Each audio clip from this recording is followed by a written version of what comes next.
Hi, I'm Catherine Weber and I write the DIY column Living Space. And today I'd like to talk about decorating ideas for blinds on large windows. Now, if you have a really large window and you put a blind on it because you're trying to control some of the light, maybe give yourself some privacy, it may feel like the window's a little undressed. Having a blind on a window looks nice, but it just seems unfinished.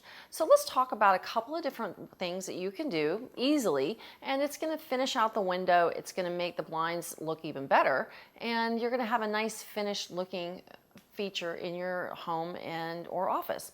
So the first thing that we want to look at right now is just a plain window with a blind. As you can see, this is it's nice looking, but it seems unfinished. It's sort of like a man in a nice three-piece suit and with his tie on and he's barefoot. It looks good, but maybe not quite as finished as it needs to look.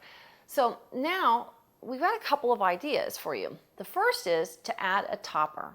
Now this is a very inexpensive way just to kind of finish out the window a little bit and give it a little softness.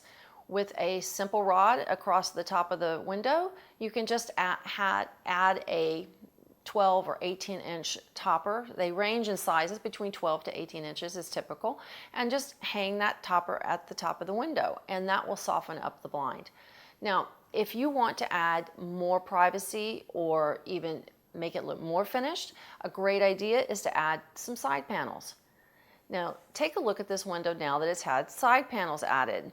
It really looks finished. And in fact, I would say this window is finished. I think you'll agree. So this is Catherine Weber talking about decorating ideas for blinds on large windows.